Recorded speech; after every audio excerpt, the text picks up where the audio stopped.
10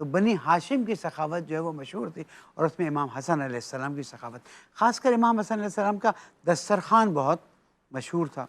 شام سے ایک شخص آتا ہے اور امام علیہ السلام کو برا بھلا کہتا ہے، امام علیہ السلام اسے اپنا مہمان بناتے ہیں۔ تیسرے دن جب جا رہا ہوتا ہے تو کہتا ہے کہ جب میں آیا تھا تو میرے دل میں جتنا آپ کا بغض تھا آپ تصور نہیں کر سکتے تھے، اب جب میں جا رہا ہوں جتنی محبت آپ کے دل میں اللہ ہے۔ اکبر۔ یاد رکھیے گا، کھانا کھلانے سے دلوں میں محبت بڑھتی ہے، اور امام حسن علیہ السلام کا دسترخوان بہت مشہور ہے۔ آج بہت سی جماعتیں جو ہیں کھانا کھلاتی ہیں بغیر نام لیے۔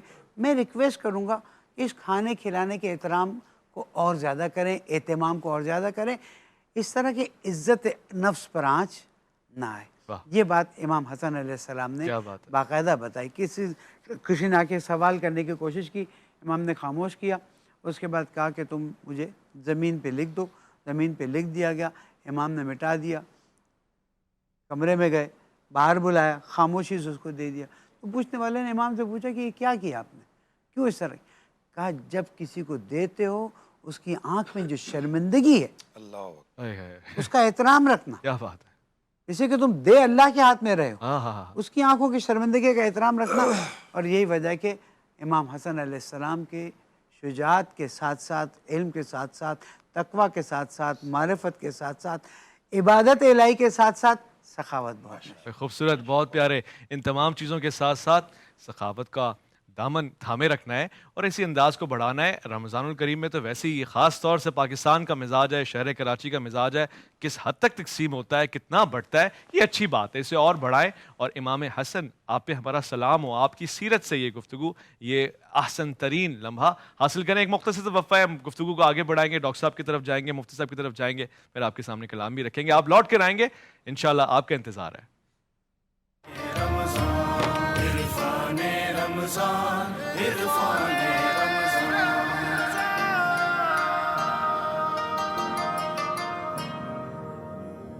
خوش آمدید۔ گفتگو حضرت سیدنا امام الحسن المجتبی، آپ پہ ہمارا سلام ہو، لاکھوں کروڑوں سلام، رضی اللہ تعالیٰ عنہ آپ کے حوالے سے ہو رہی ہے۔ آپ جنت میں جوانوں کے سردار ہیں اور ہماری خواہش ہے کہ جنت ہماری جو ہے وہ آپ کی سرداری میں ہے، ہم دنیا میں بھی آپ کو سردار اور رول ماڈل بنا لیں، ہماری دنیا بھی حسین جنت نما ہو جائے گی، ہمارے آپسی معاملات بھی حل ہو جائیں گے۔ وہ ازل سے لے کر ابد تک کا فلسفہ کہ بھائی نے بھائی کو مارا اور حاصل کر لیا وہ تخت، وہ سرداری، آپ سے اگر ہم سیکھیں، یہ کمال، یہ اعجاز، یہ افتخار، یہ تحمل، کیا اوقات ہے ان چیزوں کی، یہ کوئی حیثیت نہیں رکھتی نگاہ امام حسن میں، کیونکہ مرتبہ بلند ہے نا۔ وہ طائرانہ نگاہ جب کسی چیز پہ پڑتی ہے وہ اندر سے ٹٹولتی ہے، وہ ان ظاہر کے اوپر نہیں جاتی، مادہ پرستی کے اوپر نہیں جاتی۔ بھائی کمال ہے، کمال ہے، کمال ہے۔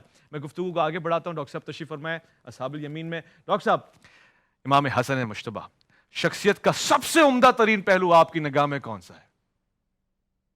سراپا پہلو ہی عمدہ ترین ہے، بالکل اس میں کوئی شک والی بات نہیں ہے۔ یہ وہ خوش نصیب ہستیاں ہیں دونوں، حضرت حسن بھی حضرت حسین بھی، وہ خوش نصیب ہستیاں ہیں کہ جب سیدہ فاطمۃ الزہرا رضی اللہ تعالی عنہا کی گود میں یہ آنکھ کھولتے ہیں تو سب سے پہلے ان کے کانوں میں رس گھولتی جو آواز سنائی دی وہ اللہ اکبر کی اذان تھی اور رسول اکرم صلی اللہ علیہ وسلم کی زبان مبارک سے تھی۔ تو آپ نے آپ کے کان مبارک میں اذان دی۔ پھر دوسری بڑی سعادت یہ نصیب ہوئی کہ سب سے پہلے دنیا میں جو انہوں نے پہلی چیز چکھی، رسول اکرم صلی اللہ علیہ وسلم نے کھجور کو اپنے منہ میں چبایا، اس کا پیسٹ بنایا، پھر اس پیسٹ کو انگلی پہ لگا کے شہزادے کے تالو پہ لگا دیا اور پھر آپ اسے چاٹتے رہے۔ یعنی دنیا میں آنے کے بعد سب سے پہلی چیز رسول اکرم کے لعاب دہن کے ساتھ لگ کر آپ کے، ظاہر بات ہے وہ پھر جسم پر وہ اوصاف حمیدہ کے وہ اثرات بھی یقیناً آئیں گے۔ گھٹی کا مقصد بھی یہی ہوتا ہے کہ عموماً بڑے لوگوں سے، بزرگوں سے، نیک لوگوں سے یہ تہنیک کرائی جاتی ہے تاکہ اس شخصیت کے اثرات اس کے اندر سرایت کر جائیں۔ پھر جتنے بھی اصحاب رسول ہیں سب کو اللہ کے رسول صلی اللہ علیہ وسلم نے، حتیٰ کہ عشرہ مبشرہ کو بھی اور اس کے علاوہ بھی جن کو بھی آپ نے جنت کی بشارت دی ہے ان کی جوانی کے بعد دی ہے، لیکن یہ واحد ہستیاں ہیں دو، اللہ کے رسول صلی اللہ علیہ وسلم نے صرف بشارت دی بلکہ جنتی نوجوانوں کا سردار قرار دیا، اور وہ بھی بچپن میں۔ پھر نبی کریم صلی اللہ علیہ وسلم اکثر نماز میں مسجد میں بھی آپ لے آتے، بلکہ ایک دفعہ ایسا بھی ہوا کہ آپ ممبر پر کھڑے تھے، خطبہ ارشاد فرما رہے تھے، اور یہ دونوں شہزادے آئے اور دونوں نے لال مہرون کلر کی، جیسے کہہ لیجئے مہرون کلر کی قمیضیں پہنی ہوئی تھی، اور یہ چونکہ مجمع صف بنا کے بیٹھا تھا تو بچے تھے اور صفوں میں سے گزرنا، کبھی کوئی اٹکتا، آپ گر پڑتے، رسول اللہ صلی اللہ علیہ وسلم سے دیکھا نہ گیا، آپ نے اپنا خطبہ روک دیا اور خطبہ روک کر ممبر سے نیچے اتر گئے، اللہ اکبر، اور آپ نے پکڑ کے آپ نے ممبر پہ بٹھایا، اور پھر آپ خطبہ دیتے رہے، اور کبھی آپ نیچے بچوں کو دیکھتے، پھر لوگوں کو دیکھتے، کبھی بچوں کو دیکھتے، کبھی لوگوں کو دیکھتے، اور صحابہ کرام نے یہ منظر بھی دیکھا۔ پھر ایک موقع پر آپ نے یہ بھی فرمایا، اس وقت صرف حضرت حسن تھے، آپ کے برابر میں بیٹھے تھے، آپ نے فرمایا کہ میرا یہ بیٹا سید ہے، اور اللہ تعالیٰ میرے اس بیٹے کے ذریعے فئتین عظیمتین من المسلمین، فرمایا دو عظیم مسلمانوں کے گروہوں کے درمیان میرے اس بیٹے کے ذریعے اللہ رب العالمین صلح کرائے گا۔ اور وہ وقت بھی صحابہ کرام نے دیکھا، اور اللہ نے دکھایا کہ میرے رسول کی پیشین گوئی کیسے سچی ہوتی ہے، کہ اس وقت آپ نے سب کچھ قربان کر دیا۔ دنیا کو عہدہ چاہیے ہوتا ہے، کرسی چاہیے ہوتی ہے، لیکن دنیا کے امن کے لیے، مسلمانوں کے امن کے لیے، مسلمانوں کے اتحاد کے لیے اپنی اس کرسی کو، اس عہدے کو، اس منصب کو سب کچھ قربان کر دیا، کہ اگر اس کی قربانی سے مسلمان ایک ہوتے ہیں، قتل و غارت سے مسلمان بچتے ہیں، خون ریزی سے بچتے ہیں، تو میرے لیے اس سے بڑی سعادت اور کیا ہو سکتی ہے؟ کیا بات ہے۔ تو یہ وہ نعمتیں ہیں جو اللہ رب العالمین نے عطا کی۔ پھر سیدنا فاروق اعظم رضی اللہ تعالیٰ عنہ کا دور خلافت ہے، انہوں نے اہل بدر کے لیے ایک لسٹ بنوائی جی کہ میں وظائف دینا چاہتا ہوں، اور بدر کے صحابہ کی لسٹ بنائی جائے۔ جی جو محرر تھا، لکھنے والا، اس نے پوچھا سب سے پہلے آپ کا نام لکھوں؟ آپ نے فرمایا نہیں، سب سے پہلے انہی کو لکھو جو پہلے ہیں۔ آپ نے اہل بیت کے نام سب سے پہلے لکھے۔ اللہ پھر اکبر، سیدنا حسن، سیدنا حسین بدر میں پیدا بھی نہیں ہوئے تھے، جی آپ نے ان کے نام لکھوائے، اللہ اور اکبر، ان کے حصے وہی رکھے جو اہل بدر کے حصے تھے۔ اللہ اکبر، اور حضرت عمر کے بیٹے عبداللہ بن عمر رضی اللہ تعالیٰ عنہ نے کہا ابو یہ بھی تو بدر میں نہیں تھے، میں بھی نہیں تھا، مجھے وہ حصہ نہیں ملتا جو ان کو ملتا ہے، تو میں یہ تو نہیں کہتا کہ ان کا حصہ کم کر دیں، ایسا تو ہو سکتا ہے نا کہ آپ میرا حصہ بڑھا دیں، ان بچوں کے برابر کر دیں۔ آپ نے فرمایا فرق ہے، تو ان بچوں کے برابر نہیں ہو سکتا، اس لیے کہ تو سب سے پہلے ان کے والد جیسا والد لا، ان کی والدہ جیسی والدہ لا، ان کے نانا جیسا نانا لا، پھر یہ آواز اٹھا کہ میرا بھی حصہ ان جیسا بنا۔ تو کہاں اور وہ کہاں؟ اللہ سیدنا فاروق اعظم رضی اللہ تعالیٰ عنہ دفتر میں بیٹھے ہیں۔ یہ باتیں میں اس لیے گوش گزار کر رہا ہوں تاکہ دنیا کو یہ بھی پتا چلے کہ صحابہ کرام میں اور اہل بیت میں آپس میں کتنی یگانگت اور کتنی محبت اور کتنا پیار اور کتنی الفت تھی، اور ایک دوسرے کا کتنا احترام تھا، جو ہم نے اپنے غلط رویوں کی وجہ سے ہم نے ان میں دراڑیں ڈالی ہیں، ورنہ ان ہستیوں کے مابین دراڑیں نہیں تھیں۔ قاری صاحب بہت خوب، سیدنا فاروق اعظم رضی اللہ تعالیٰ عنہ اپنے دفتر میں بیٹھے ہیں، حضرت عمر فاروق کا بیٹا عبداللہ بن عمر کسی کام سے ملنے کے لیے آتا ہے، آپ مصروف ہیں دفتری کام میں، آپ نے فرمایا بیٹا ابھی میں مصروف ہوں، اندر نہیں آؤ۔ وہ باہر واپس چلے گئے، آگے گئے تو سیدنا حسن رضی اللہ تعالیٰ عنہ آئے، اور انہوں نے پوچھا عبداللہ آپ کیوں جا رہے اور کیوں آئے تھے؟ بولے میں ملنے آیا تھا، ابو نے منع کر دیا، تو میں فارغ نہیں ہوں تو اس لیے جا رہا ہوں۔ تو وہ بھی واپس جانے لگے، حضرت عمر کی نگاہ پڑ گئی، آپ نے فرمایا آواز دی حسن آپ کیوں جا رہے ہو؟ کہا کہ میں آپ سے ملنے آیا تھا، عبداللہ نے بتایا کہ آپ نے اجازت نہیں دی ملنے کی، تو میں نے کہا جب اپنے بیٹے کو اجازت نہیں ملی تو مجھے کیا ملے گی؟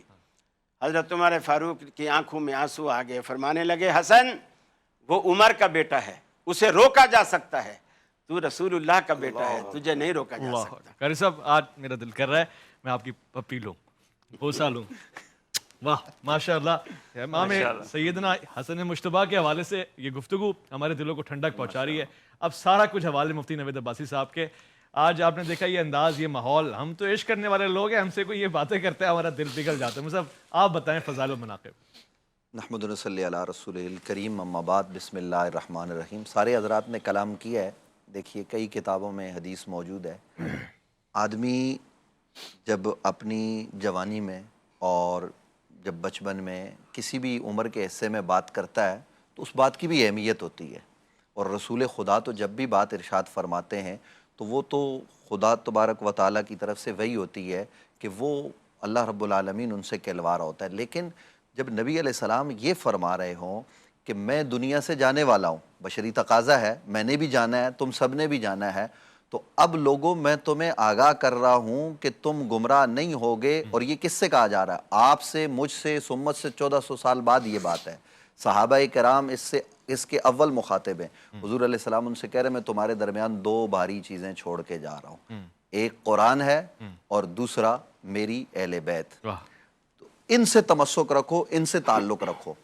ویس ربانی صاحب، نبی علیہ السلام نے ایک روایت ہمیں سنت کی بھی ملتی ہے کہ نبی علیہ السلام نے یہ کہا ہو کہ سنت چھوڑ کے جا رہا ہوں، لیکن حضور نے یہ نہیں فرمایا کہ میں تمہارے درمیان قرآن اور صحابہ کو چھوڑ کے جا رہا ہوں۔ حالانکہ صحابہ کرام رضوان اللہ تعالیٰ علیہم اجمعین تو دین ان کے ذریعے ہم تک پہنچ رہا ہے، لیکن حضور علیہ السلام جانتے ہیں کہ 110 میں آخری صحابی وصال کر جائیں گے، تو اب اہل بیت حضور علیہ السلام کی یہ قیامت تک رہے گی، اور اہل بیت نے ہر زمانے میں قرآن کو تھام کے رکھا ہے، اور حضرت امام حسن مجتبیٰ کا تعلق قرآن سے تھا۔ یہاں ان کی عبادت کی بات ہوئی، ریاضت کی بات ہوئی، وہ قرآن مجید فرقان حمید پر غور کرنے والے تھے۔ خود جناب حضرت علی کرم اللہ وجہ الکریم کے پاس جب سائلین آتے سوال کرنے کے لیے، وہ علی جو یہ کہتے ہیں کہ لوگوں پوچھو جو پوچھنا ہے، سوال کرو میں تمہیں جواب دوں گا، اور حضرت ابو بکر اور حضرت عمر اور حضرت عثمان اور سارے صحابہ ان سے پوچھتے ہیں کہ وہ رسول اللہ کے بعد سب سے بڑے عالم ہیں، لیکن جب ان کے پاس کوئی آتا سوال کے لیے تو آپ کہتے ہیں کہ باہر حسن موجود ہے، اس سے سوال کر لو۔ حضرت امام حسن مجتبیٰ لوگوں کو سوالوں کے جواب بھی دیتے، تو اس سے یہ پتہ چلا کہ یہ جو ہم ان کے بچپن کے اور صرف آخری عمر کے واقعات بیان کرتے ایسا نہیں ہے، وہ علم والے تھے اور ان کے علم سے صحابہ فائدہ اٹھایا کرتے۔ حضرت امام حسن مجتبیٰ کی ذات پر آپ اگر غور کریں تو آپ کو ان کی زندگی میں یہ چیز نظر آئے گی کہ وہ سخی ہیں اور لٹا رہے ہیں، لوگوں کو دے رہے ہیں، جو آ رہا ہے مانگنے والا اس کو دیا جا رہا ہے، اور آپ نے اپنا کل مال، روایات میں آتا ہے کہ 3 مرتبہ 5 مرتبہ ایسا ہوا کہ سارا کا سارا مال راہ خدا میں خرچ کر دیا۔ لاؤ کوئی ایسا ہے تو دکھاؤ نا کہ جس نے سارا مال خرچ کر دیا ہو، پیچھے کچھ بھی نہ چھوڑا ہو۔ یہ حضرت امام حسن مجتبیٰ آپ کو نظر آئیں گے، اور امام حسن مجتبیٰ وہ ہیں جو حضرت امام حسین کے بھی امام ہیں، اور حضرت امام حسین رضی اللہ تعالیٰ عنہ ان کی عزت، تعظیم و توقیر کرتے ہوئے نظر آئیں گے۔ اور یہ بھی ناظرین کو پتہ ہونا چاہیے کہ حضرت امام حسن مجتبیٰ خلیفہ راشد ہیں، ویسے خلیفہ راشد جیسے حضرت عمر ہیں، جیسے حضرت عثمان ہیں، کیونکہ نبی علیہ السلام نے فرمایا کہ میرے بعد خلافت 30 سال ہوگی، اور وہ 30 سال پورے ہوئے کس پر؟ حضرت امام حسن مجتبیٰ پر۔ پھر آپ نے صلح کی اور آپ نے وہ معاملہ چھوڑ دیا۔ کیوں چھوڑ دیا؟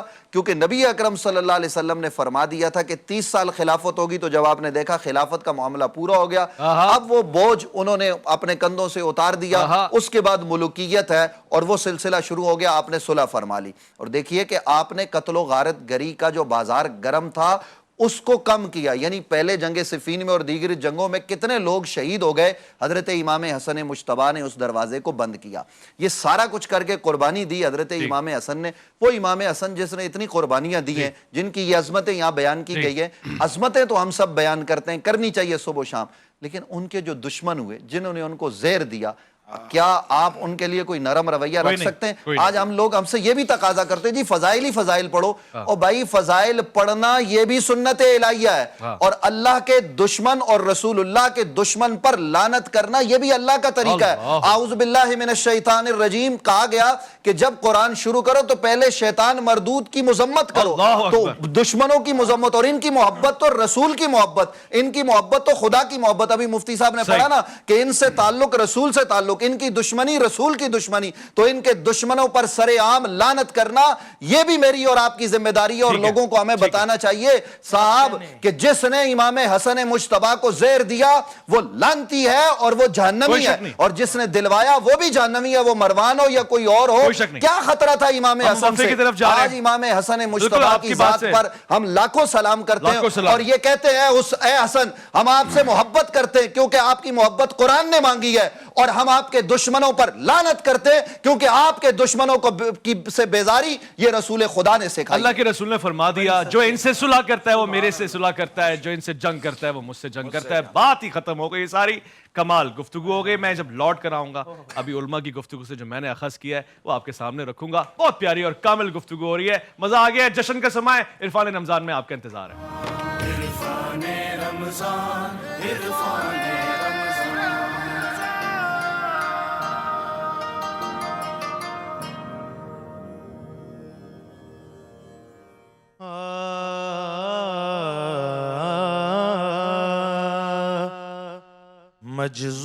مجذوب ہیں مجنون ہے مستان حسن ہیں ہم روز ازل سے ہی مریدان حسن ہیں احباب میرے سارے محبان حسن ہیں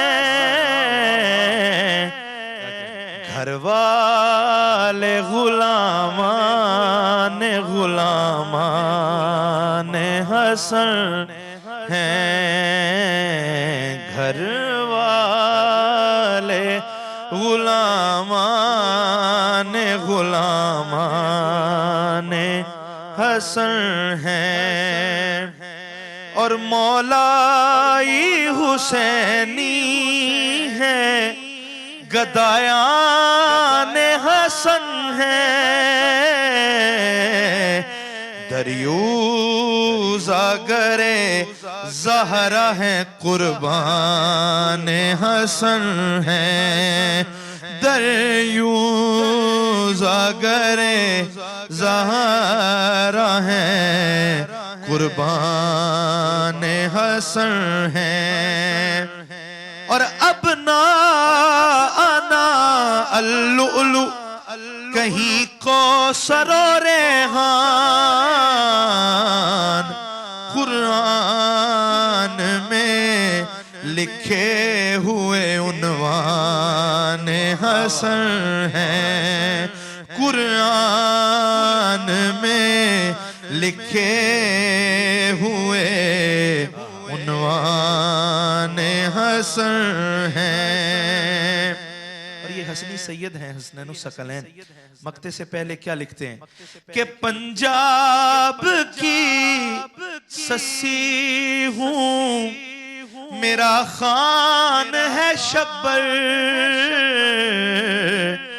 آباد کئی سینے میں مکران حسن ہیں اور مقطع کہ دیتے ہیں انہیں داد 72 کے 72 حسنی جو زمانے میں ثنا خان حسن ہیں حسنی جو زمانے میں ثنا خان حسن ہیں.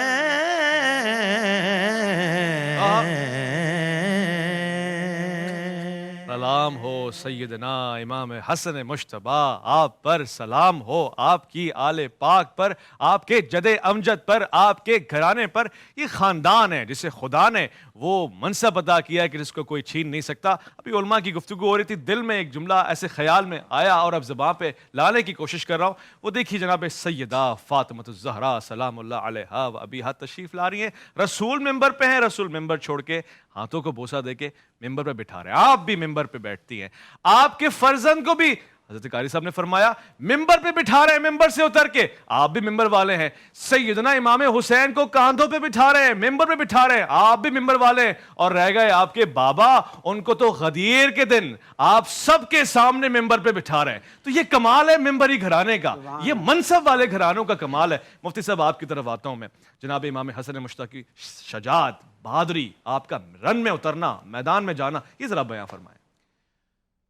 دیکھیں امام حسن مجتبیٰ علیہ السلام، جیسے میں نے پہلے عرض کیا کہ حضرت سیدنا ابو بکر صدیق رضی اللہ تعالیٰ عنہ کا دور خلافت ہے، تو ایسی تقریباً 2 جنگیں ملتی ہیں کہ جس میں امام حسن مجتبیٰ بطور مجاہد آپ تشریف لے گئے۔ حضرت عمر فاروق کے دور میں بھی آپ نے میدان جہاد میں قدم رکھا، اور پھر جنگ صفین میں آپ مولا کائنات مولا علی پاک کے ساتھ جو ہے نا وہ کھڑے تھے، اور ایک طرف کے یعنی کہ آپ کمانڈر تھے آپ کی افواج کے، تو آپ نے وہاں بھی جو ہے نا داد شجاعت دکھا دیا۔ اور اس کے علاوہ آپ جتنی بھی جنگیں آپ کی شجاعت یقیناً، لیکن میں سمجھتا ہوں کہ ایک یہ تلوار والی شجاعت ہے، لیکن ایک دل والی شجاعت ہے۔ سب سے بڑا دلیر آتا ہے کہ میں ایک تھوڑا سا سننے والوں سے یہ کہوں گا کہ آج صرف ایک کونسلرشپ کی سیٹ کے لیے لوگ بندے مار دیتے ہیں، ناظم کی سیٹ جیتنے کے لیے لوگ بندے پھڑکا دیتے ہیں، اور MNA کے لیے ذرا بتائیں مجھے کتنی قتل و غارت ہوتی ہے۔ تو ایک ایسا شخص کہ جو خلافت راشدہ علی منہاج السنہ کے اوپر خلیفۃ المسلمین ہے، متمکن ہے، ہزاروں صحابہ جس کی بیعت کر چکے ہیں، اور 7 ہزاروں افواج ہیں، اور یہ تاریخ میں موجود ہے کہ حضرت امیر معاویہ رضی اللہ تعالیٰ عنہ کی جو افواج تھیں اس کے مقابلے میں ان کی جو افواج ہیں ان کی تعداد میں زیادہ تھیں، لیکن ایسے موقع پر ایک شخص اپنی پوری حکومت کو، پورے جسے کہتے ہیں کہ اپنے اختیار کو اٹھا کر وہ دے دیتا ہے، تو اس سے بڑی دلیری میرے خیال میں اور کوئی بھی نہیں ہے۔ واٹس ایپ پہ ہمارے پاس کالز میسیجز آئے ہوئے ہیں، سوالات آئے ہوئے ہیں، وہ لیتے ہیں، سنتے ہیں کیا کہتے ہیں جی حضرات۔ میرا نام محمد زین ہے۔ میرا ایک سوال تھا کہ کیا ہم حالات روزے میں اگر بلڈ ٹیسٹ کرواتے ہیں تو کیا روزہ مکروہ ہو جائے گا، یا اگر ہم کسی ڈرپ کے ذریعے کوئی بھی دوائی لیتے ہیں تو بھی کیا روزہ مکروہ ہو جائے گا؟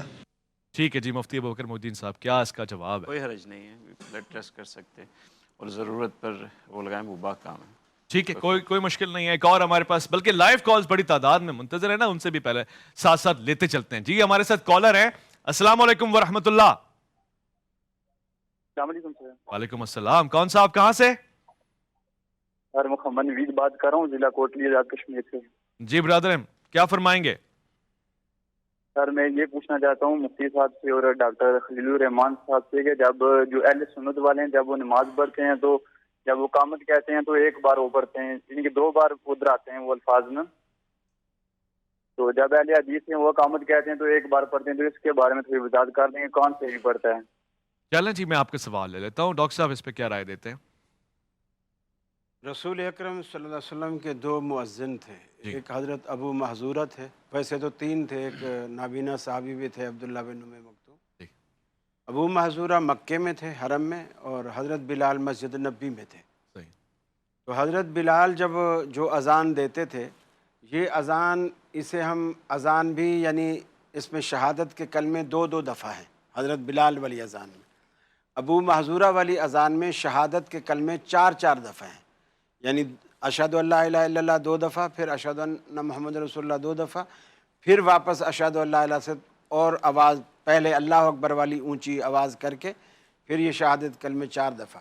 تو جس شخص کو ابو محذورہ کو آپ نے شہادت کے کلمے 4 دفعہ بتائے، اس کو اذان ڈبل بتائی جو اہل سنت والے، یہ تکبیر ڈبل بتائی جو اہل سنت والے تکبیر کہتے ہیں، یعنی شہادت کے کلمے 2 دفعہ اور باقی سارا 2 دفعہ۔ اور حضرت بلال جس کو اذان 4 دفعہ والی نہیں بتائی، 2 دفعہ والی بتائی، اس کو تکبیر یعنی اقامت اکہری بتائی، یعنی وہ پھر اللہ اکبر اشہد ان لا الہ الا اللہ، اشہد ان محمد رسول اللہ، حی علی الصلاۃ حی علی الفلاح، قد قامت الصلاۃ 2 دفعہ، اللہ اکبر 2 دفعہ، لا الہ الا اللہ 1 دفعہ۔ تو اب ہم بھی 2 دفعہ دیتے ہیں یعنی اہل سنت والی، کب؟ جب ہم اذان ترجیح والی دیتے ہیں ابو محذورہ والی۔ اچھا، جب اذان حضرت ابو محذورہ والی دیں تو تکبیر بھی اسی والی دیتے ہیں۔ اچھا، یہ اور پروٹوکول ہے۔ جب ہم اذان حضرت بلال والی دیں تو پھر تکبیر بھی حضرت بلال والی کہیں۔ خوبصورت، آسن۔ میں لائیو کالر لے لوں، اور اگر تشنگی محسوس کروں گا تو مزید اس پہ مفتیان کرام سے بھی رائے لے لوں گا۔ لائیو کالر کیا کہتے ہیں ہمارے ساتھ؟ السلام علیکم ورحمۃ اللہ۔ السلام علیکم۔ وعلیکم السلام، کون صاحب کہاں سے کیا فرما رہے ہیں؟ میں عتیق احمد بات کروں۔ جی عتیق صاحب جی کیا فرماتے ہیں؟ اویس بانی عرض کر رہا ہوں، سوال کیا پوچھیں گے؟ علماء کرام سن رہے ہیں۔ جی عتیق صاحب۔ ہاں جی، میں یہ پوچھ رہا ہوں امام ابو حنیفہ رحمۃ اللہ فرماتے ہیں جب عتیق صاحب آپ نے امام اعظم کا نام لیا، اس کے بعد کٹ گئی ہے بات، اگر پوری کر سکیں تو ہیلو؟ کر لیں. جی جی کیا فرماتے ہیں؟ ہاں میں کہا ابو امام ابو حنیفہ نے فرمایا اگر میں جعفر صادق کے چلیں وہ کنیکشن بہتر کر لیں. اگر میں سمجھ پایا تو آپ کہہ رہے ہیں ہاں ہاں ہیلو ہاں میں یہ کہہ رہا ہوں اتنا اختلاف کیوں ہے فقہ جعفری امام فقہ حنفیہ میں؟ اختلاف کی باتیں آج سائڈ میں کریں، آج چلو اور پیار کیا ان کی باتیں کریں. کوئی ایسا سوال بھی پوچھیں نا، ہم سے پوچھیں، امام حسن کا مقام و مرتبہ پوچھیں. آج اس لیے بیٹھے ہوئے ہیں. بہرحال آپ نے سوال پوچھا ہے، میں لوں گا، میں اس کو ایک مختلف زاویے سے لوں گا. اگر کالر اور بھی ہمارے ساتھ ہیں تو وہ بھی ہمارے ساتھ جڑ سکتے ہیں. میں ایک ساتھ سارے سوال پوچھ لوں. واٹس ایپ پہ ہمارے پاس جو سوال آیا وہ بھی سنتے ہیں. مطلب یہ حرام کے زمرے میں آتا ہے. نہیں اینڈ سے چل گیا جی. السلام علیکم، میرا نام محمد یاسین عبدالرزاق ہے. سوال میرا یہ ہے کہ اگر مجبوری کی حالت میں بینک سے لون لیا جائے تو اس پہ سود تو دینا پڑے گا، تو کیا یہ جائز ہے یا مطلب یہ حرام کے زمرے میں آتا ہے؟ ٹھیک ہے مفتی نوید عباسی صاحب، مجبوری کی حالت میں سود لیا ہے، اب جائز ہے یا حرام کے زمرے میں آتا ہے؟ آپ کبھی خوشی سے جا کے کہیں سے قرض وغیرہ سود پر لیتے ہیں؟ مجبوری میں ہی لیا جاتا ہے تبھی تو وہ سود ہوتا ہے. کوشش کیا ہمارے لیے لازم اور فرض ہے کہ ہم اس سے اجتناب کریں، اور جہاں سود ہوتا ہے سودی آدمی پر اللہ کی لعنت، اس کے لین دین کرنے والے پر، لکھنے والے پر، گواہوں پر. تو سودی نظام سے، سودی معاملات سے بچنا چاہیے. آج ہماری تباہی ہے ہی اس لیے کہ پوری امت مسلمہ سود کے نظام میں جھکڑی ہوئی ہے. اس سے اجتناب کریں، بچیں. خوبصورت جواب تھا، مختصر تھا، کامل بھی تھا، اور اس میں لائف کالز کا اضافہ ہو جائے گا تو سوال مزید انشاءاللہ جوابات کی طرف منتقل ہو جائیں گے. کیا کہتے ہیں، کون صاحب ہیں، کہاں سے ہیں؟ جی السلام علیکم. وعلیکم السلام. فیصل بھائی کیا حال ہے؟ ٹھیک ہو؟ خیریت ہے؟ اللہ کا شکر ہے. آپ کیسے ہیں؟ ٹھیک ہے جی جی جی کل میرا نام لیا گیا تھا، صرف میرے سوال کا جواب نہیں آیا تھا.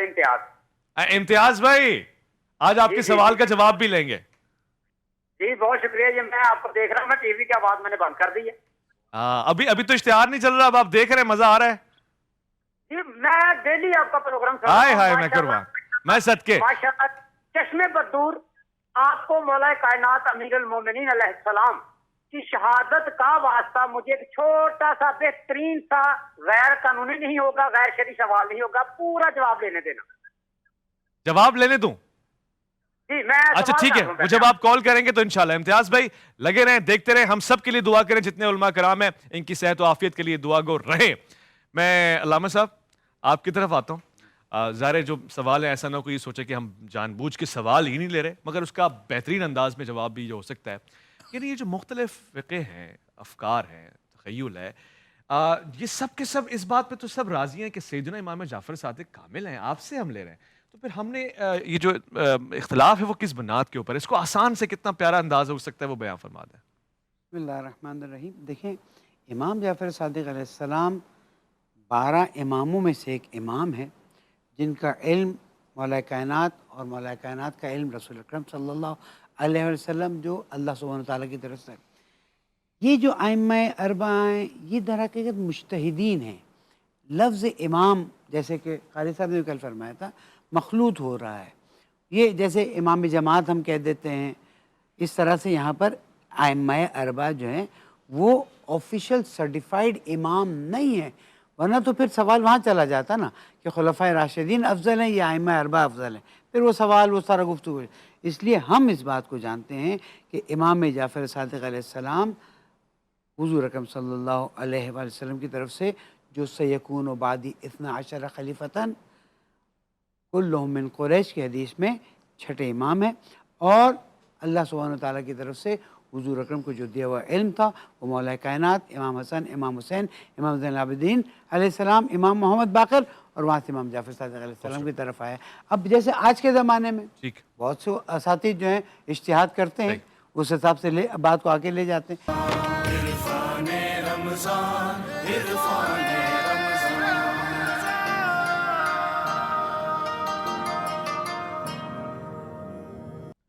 خوش آمدید خواتین و حضرات، اس وقت سوال و جواب کا سلسلہ جاری ہے۔ میں انتہائی قابل احترام سمجھتا ہوں آپ کے سوالات کو۔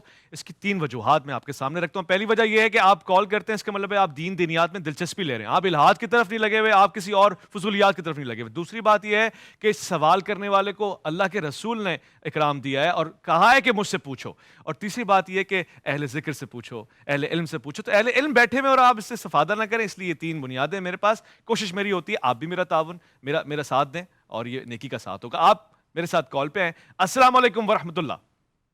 وعلیکم السلام حضور کون صاحب کہاں سے کیا فرمائیں گے؟ امجد بات کر رہا ہوں کراچی سے۔ میرے 2 سوال ہیں۔ جی امجد بھائی۔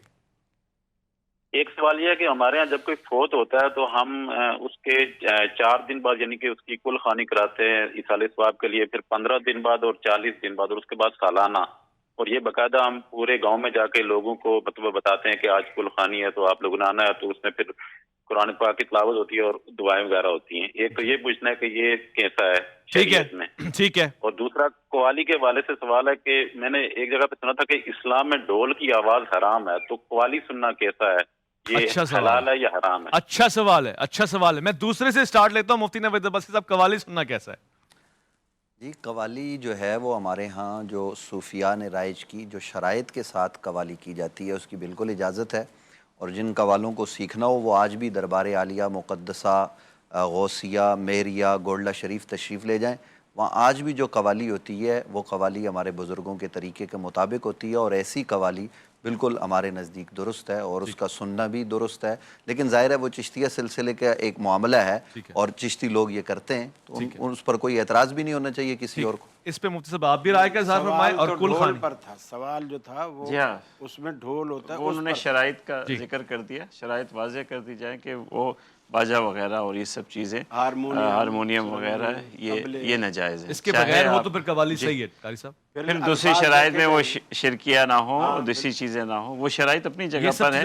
اس کو آپ قوالی کہیں، نعت کہہ لیں، حمد کہہ لیں، ایک ہی شرط ہے، یہ عام شعر و شاعری کہہ لیں اپنے مزاح کے لیے۔ شرائط وہی ہیں کہ شرکیہ الفاظ نہ ہو، بے حیائی کی چیزیں نہ ہو، اور ڈھول باجے اور باجے یہ باقاعدہ شرائط ہے شریعت کے، اس کے مطابق۔ اس پہ مختصر وقت میں تفصیلی بات نہیں ہو سکتی، یہ باقاعدہ ایک فن ہے اور اس کے ماہرین موجود ہیں، اور وہ ماہرین ظاہر ہے کہ آپ میڈیکل کا مسئلہ جو ہے نا وہ مولوی صاحب سے نہیں پوچھیں گے، تو اس لیے اس کے ماہرین موجود ہیں۔ علماء کرام دیکھیں، وہ تو نبی علیہ السلام کی جو احادیث ہیں وہ ہمارے پیش نظر ہیں، اس لیے ہم نے کہا اولیاء اللہ نے اس کی شرائط متعین کر دی۔ حضرت خواجہ خواجگاں خواجہ غریب نواز معین الدین چشتی اجمیری، اور یہ چشتی لوگ یہ مت سمجھیں کہ یہ صرف جو ہے نا وہ بریلوی ہوتے ہیں، بریلوی سارے چشتی نہیں ہوتے، دیوبندی بھی سارے چشتی نہیں ہوتے، لیکن چشتی جو ہے نا وہ دیوبندی بھی ہوتے ہیں اور بریلوی بھی ہوتے ہیں اور سارے چشتی ہوتے ہیں۔ جی جی، یہ تو ایک سلسلے ہیں تصوف کے، لیکن اہل حدیثوں میں سلسلہ وار چشتی کوئی نہیں، سلسلہ وار نہیں ہوتا۔ ٹھیک ہے، بغیر سند کے ہیں، وہ فقہ بھی بغیر سند کی ہے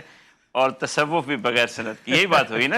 میں تو ایسا سلسلہ تو سند ہوتی ہے، کل خوانی کے حوالے سے 4 دن کے حوالے سے۔ ہاں، اس میں دیکھیں دن متعین کر کے کسی دن کے ساتھ کوئی خاص تصور پیدا کر کے ہم اسے بدعت سمجھتے ہیں۔ اس طرح کے دن متعین کر کے اس دن کے بارے میں کوئی خاص عقیدہ پیدا نہیں کرتا ہے کسی گاؤں میں، کسی خاندان میں، ویسے ہی یاد کرتے ہیں اپنے بزرگوں کو تو درست ہے، مگر دن مقرر کرنا اور اس دن کے حوالے سے کوئی تصور رکھنا کہ خاص دن ہے یا اس دن کرنے سے یہ چیزیں ہوتی ہیں اور اس کے پیچھے کوئی حدیث نہیں ہے تو پھر وہ بدعت ہے۔ ٹھیک ہو گیا، وقفے کی طرف جا رہے ہیں، لوٹ کر آئیں گے۔ مختصر وقفہ عرفان رمضان میں آپ کا انتظار ہے۔ عرفان رمضان، عرفان رمضان۔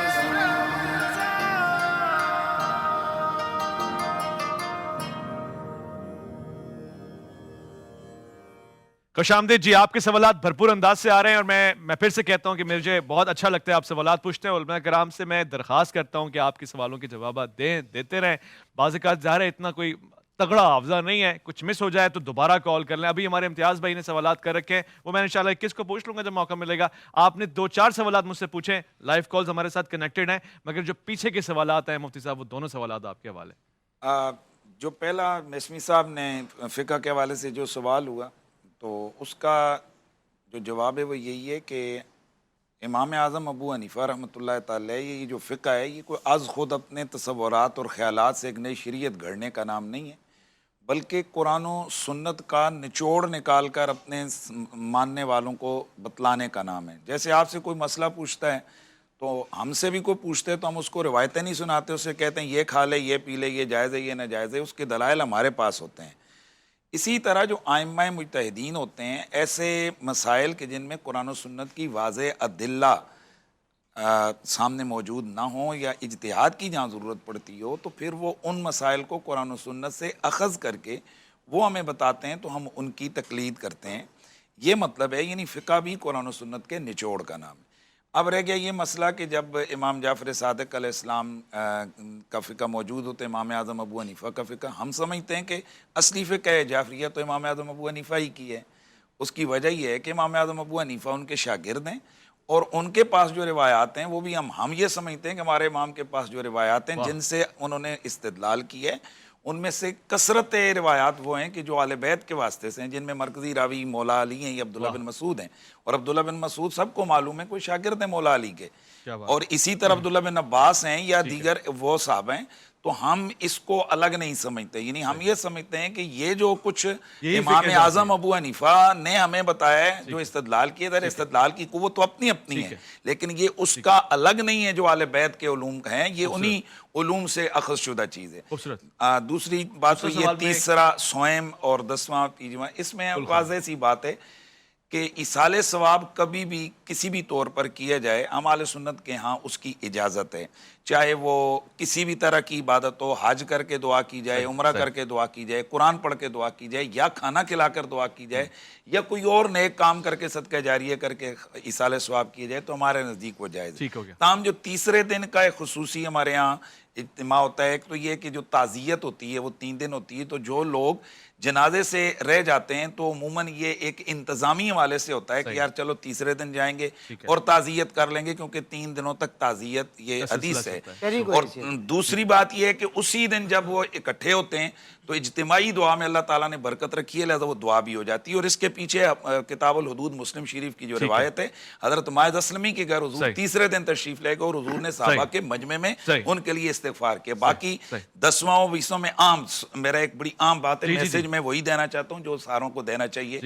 یہ تو درست ہے کہ ایصال ثواب کیا جائے، اس میں حرج نہیں، لیکن ہمارے بعض علاقوں میں چونکہ یہ بات دیوبندی مکتبہ فکر اہل حدیث کرے گا تو وہ اس کو ایک مسلکی سمجھا جائے گا۔ یہ میں اہل سنت و جماعت کا نمائندہ، میں اس بات کو بیان کر رہا ہوں کہ بعض جگہوں پر 40ویں کے نام پر، 10ویں کے نام پر، 20ویں کے نام پر اللہ معاف کرے ایسی حرکتیں ہو رہی ہیں کہ جن کا قرآن و سنت میں کوئی گنجائش نہیں ہے۔ بعض غریب ترین خاندان اور گھرانے ہوتے ہیں، جب وہ بندہ فوت ہو جاتا ہے تو اس کے سارے ختم اخراجات کے خرچے جناب والا 40ویں کے بعد اس بیچارے اس کی بیوہ کو پکڑائے جاتے ہیں، تو وہ یتیم بچوں کا مال ہے، ان کی اجازت کے بغیر نہیں اس کو خرچ کیا جا سکتا۔ لہذا یہ جو لوگ بعض جگہ پر یہ بھی شکایتیں ہیں کہ سود پہ پیسے لے کے وہ برادری میں ناک رکھنے کے لیے ایسی حرکتیں کرتے ہیں، یہ حرام ہے، اس سے بچیں۔ لیکن اگر کوئی تبرعاً اپنے ایصال ثواب کرتے ہیں۔ ٹھیک ہے، لائیو کالر ہمارے ساتھ کافی دیر سے انتظار کر رہے ہیں۔ السلام علیکم ورحمۃ اللہ۔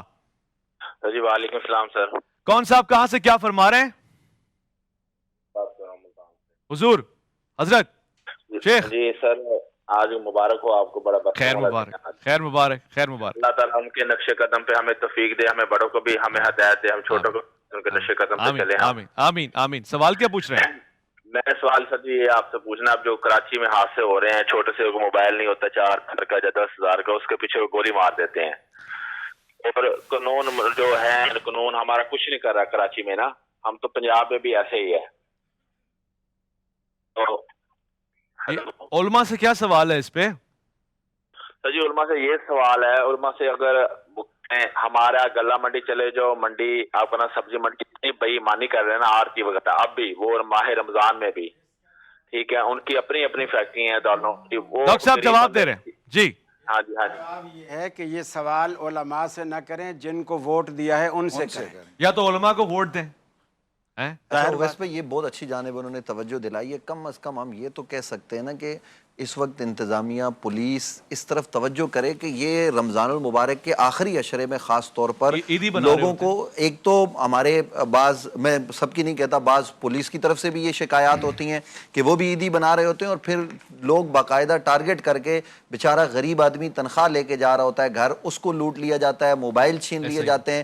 یہ شہر میں روزانہ ہوتا ہے. اس میں خدا کا واسطہ پولیس بھی کردار ادا کرے، اور ساتھ میں گزارش یہ ہے کہ ذرا سوچیں کہ غریبوں کو ہم کیوں لوٹتے ہیں. یہ لوٹنے والوں پر جو ہے نا، جو پکڑے جاتے ہیں، اور 10 دن کیوں چھوڑ، 10 دفعہ چھنا ہے. لیکن علماء خود نشانہ ہے اس بات کا. علماء کیا کریں؟ کئی لوگوں کے ساتھ موبائل چھین کے لے گئے. جی جی، میرے ساتھ 4 دفعہ یہ واقعہ ہوا ہے. اور یہ تو پھر بھی جی ٹی وی دے دیتا ہوگا، بیچارے غریبوں کا کیا بنے. آپ کو بھی جی ٹی وی اگر دے دے گا تو ان کو بھی دے گا، تو آپ کو بھی دے گا. اگر کے ساتھ ہے. ہاں نہیں، وہ بڑے چینل ہیں. دیکھیں، ایک بندوق سے لوٹتا ہے، ایک بیوقوف بنا کے لوٹتا ہے. پورا مہینہ ماہ رمضان میں چینلوں پہ بٹھایا ہے اور کوئی ہدیہ نہیں دیا. اس دن جو بات ہوئی تھی، موٹر سائیکل کے وعدے کیے ہیں، یہ آپ کا شکوہ وجہ، موٹر سائیکل نہیں دی.